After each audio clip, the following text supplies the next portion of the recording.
My name is Poison Allen and I am a photographer in South Central Kentucky. Today I want to talk about my gear as a beginner photographer. So I just want to preface by saying that I've been a photographer for a long time.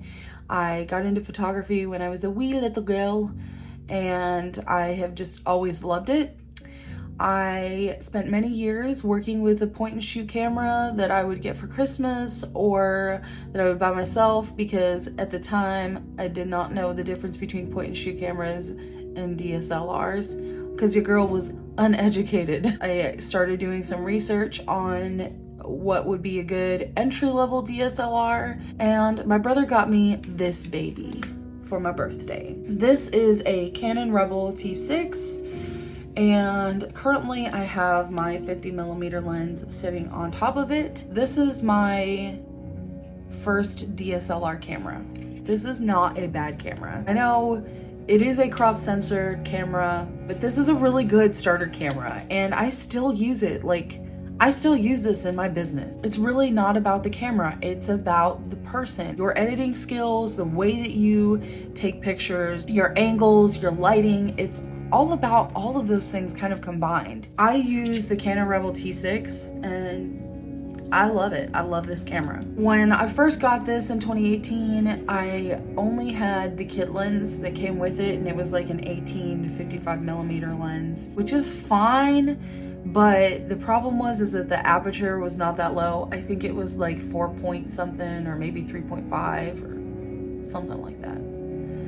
This is the kit lens that came with it. As you can see, it is an 18 by 55mm and it is a zoom lens. This came with the Canon Rebel T6 kit that I had, and it has the option for autofocus and manual focus. It also has a stabilizer on it.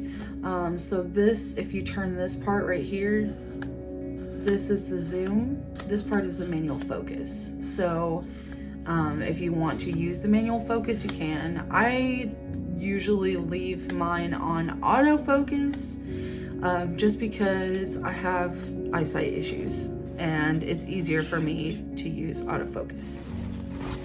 So after using my kit lens for a little while, I upgraded and I got me a 50mm lens. And this 50mm lens literally changed the game for me. And I feel like it helped improve my images so much because I was able to separate my subject from the background much easier with this 50mm lens. Now, if you don't know anything about lenses, the kit lens is a zoom lens and the 50mm lens is a prime lens. So it has no zoom capabilities. The only thing is this focus ring right here. So this is what you can use to use manual focus if you don't want to use autofocus. I love this little guy. If you're going to invest in a lens, get the 50mm lens. So this is pretty much all I use as far as like camera and lenses. The next thing that I want to talk about are SD cards. I cannot stress enough how important larger SD cards are, especially if you're going to be doing a lot of shoots, if you're going to be doing like multiple shoots or multiple sessions in one day. Having a huge SD card is vital. I cannot tell you enough how many times I ran out of space because I had a tiny, teeny, small little SD card. I started out with 16GB SD cards. It's not enough. It's not enough.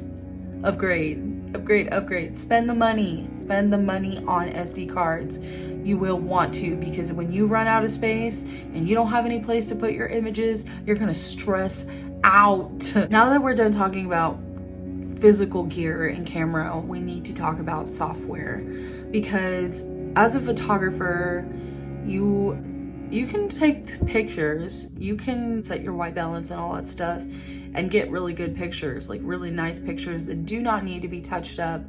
But that's not very likely. Let's just be real here. More likely than not, you're going to need to edit your image or images. So what do you use? Most photographers will tell you to use Lightroom, which is what I recommend 100%. But if you can't afford Lightroom, or if you don't have Lightroom, or if you're not really familiar with Lightroom, you can use stuff like VSCO or Afterlight or whatever you want to use that you edit your photos with to edit your photos.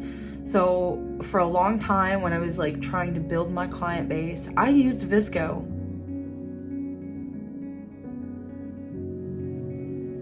But I definitely recommend Lightroom. I use Lightroom Mobile and Lightroom on my computer, but mostly Lightroom Mobile, just because I'm always on the go, I'm very busy, and I can take my phone with me anywhere. So here are some of the images that I have edited with Lightroom Mobile.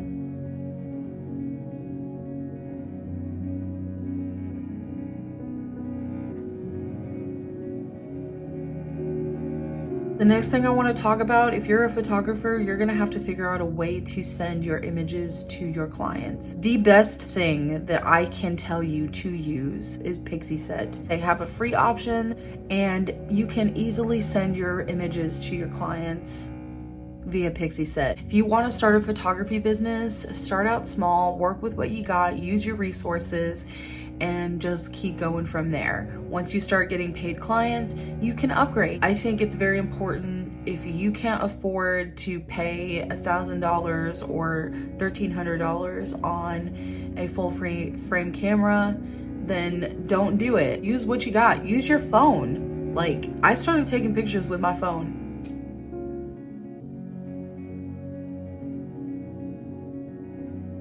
People loved my work, but that was because I knew angles, I knew lighting, I knew how to edit. I mean, if this is something that you are very passionate about, go for the goal, baby. Like, don't hold back. Do what you need to do to get to where you need to be and where you want to be. I really hope that you follow your dreams and pursue what you're passionate about. Being a photographer is so much fun. It's so rewarding. It can be stressful, but it doesn't have to be. And I think that if this is something that you're really passionate about, I think you should just go for it. Just do it. Anyways, I hope this video helps. Thank you so much for watching. I hope you have a wonderful day. I really want to just snuggle up in my bed right now.